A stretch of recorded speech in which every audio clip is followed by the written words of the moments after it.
Welcome to my study centre. আজকে আমি model question paper 5 করাবো। Page number 1051। প্রশ্নবিচিত্রা রায় ও Martin ইতিহাস। ঠিক আছে, এটা 2025 সালের বই। চলো শুরু করি। বিভাগ ক, র্যাচেল কারসন যুক্ত ছিল। এর অ্যান্সার হবে পরিবেশের ইতিহাস। সাংস্কৃতিক শহর হলো কলকাতাকে। কলকাতা বিশ্ববিদ্যালয়ের প্রথম বিএ পরীক্ষা অনুষ্ঠিত হয় 1858 খ্রিস্টাব্দে। হিন্দু প্যাট্রিয়ট পত্রিকার সম্পাদক ছিলেন হরিশচন্দ্র মুখোপাধ্যায়। ভারতের পাশ্চাত্য শিক্ষা ব্যবস্থা বিস্তারের ক্ষেত্রে বেমানার নামটি হল কালীপ্রসন্ন সিংহ। মীর নিসার আলী নেতৃত্ব দিয়েছিল বাংলার ওয়াহাবি আন্দোলনে। কোন বিদ্রোহ উলগুলার নামে পরিচিত? মুন্ডা বিদ্রোহ। ল্যান্ড হোল্ডার্স সোসাইটির সভাপতি ছিলেন রাজা রাধাকান্ত দে। বর্তমান ভারত গ্রন্থটি রচনা করেন। এর অ্যান্সার হবে স্বামী বিবেকানন্দ। আর জি প্রধান ভারতের জাতীয়তাবাদের জনক বলে অভিহিত হয়েছে স্বামী বিবেকানন্দকে। ভারতের হাফটন প্রিন্টিং পদ্ধতি প্রবর্তন করেন উপেন্দ্র কিশোর রায়চৌধুরী। কেন্দ্রীয় বিশ্ববিদ্যালয়ের মর্যাদা লাভের পর বিশ্বভারতীর প্রথম উপাচার্য হলেন রথীন্দ্রনাথ ঠাকুর। ওয়ার্কার্স অ্যান্ড পেজেন্ট পার্টি যুক্ত ছিল সাইমন কমিশন বিরোধী আন্দোলনে।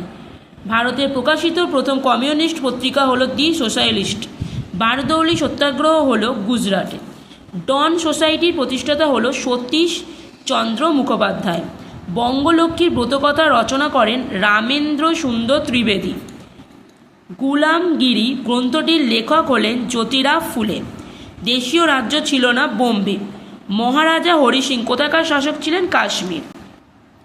বিভাগ খ, এখানে বলেছে আর একবার বলে দিই, বিভাগ ক এর কিন্তু অ্যান্সারগুলো সব বইয়ের ইতিহাসের পিছনেই দেখবে বইয়ে সলভ করা রয়েছে। এবার বিভাগ খ থেকে সলভ করে দিই। 2.1.1 কথাকলি ভারতের কোন রাজ্যের নৃত্যশৈলী? এর অ্যান্সার হবে কেরালা। পরের প্রশ্ন, গ্রাম বার্তা প্রকাশিকা পত্রিকাটি কোথা থেকে প্রকাশ করা হয়? এটার অ্যান্সার হবে 1863 খ্রিস্টাব্দে কুষ্টিয়া জেলার কুমারখালী থেকে প্রথম বিদ্যারতন প্রেস ও পরে মথুরানাথ প্রেস থেকে প্রকাশিত করা হয়। এত বড় উত্তর আছে, তোমরা শুনে লিখে নেবে। নীল কমিশন কি উদ্দেশ্যে করা হয়েছিল গঠিত হয়? এর উত্তর হবে নীল বিদ্রোহ দমন করার জন্য।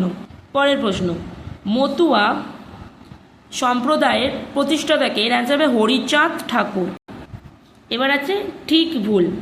কলকাতা বিশ্ববিদ্যালয়ের প্রথম মহিলা এম.এ ছিলেন কাদম্বিনী বসু গাঙ্গুলি। এটার অ্যান্সার হবে ঠিক। ডক্টর অনিল শীল 18 শতকে সভা সমিতির যুগ বলে অভিহিত করেছেন। এর অ্যান্সার হবে ভুল। তারপর এটা মাতঙ্গিনী হাজরা ছিল বঙ্গভঙ্গ আন্দোলনের নেত্রী। এটা হবে ভুল। সরকারি ভাষা কমিশনের অন্যতম সদস্য ছিলেন সুনীতি কুমার চট্টোপাধ্যায়। এর অ্যান্সার হবে ঠিক। এবার আসি ক আর খ স্তম্ভ। Jiban Smriti Rabindranath Tagore. Aurobindo Ghosh Bengal national school and college. Bardoli satyagraha 1928 খ্রিস্টাব্দ।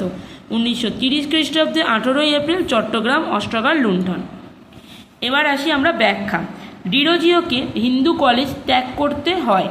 ব্যাখ্যা 3, তার প্রগতিশীল মনোভাব কলেজের পরিচালন সমিতির পছন্দ হয়নি।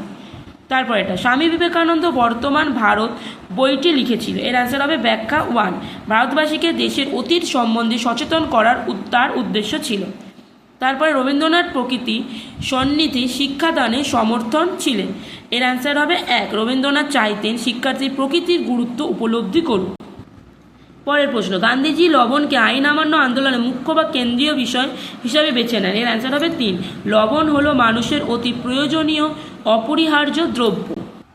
আশা করি তোমরা সব মডেল কোশ্চেন পেপার 5 সলভ করে নিয়েছো। এটা 2025 সালের প্রশ্নবিচিত্রা।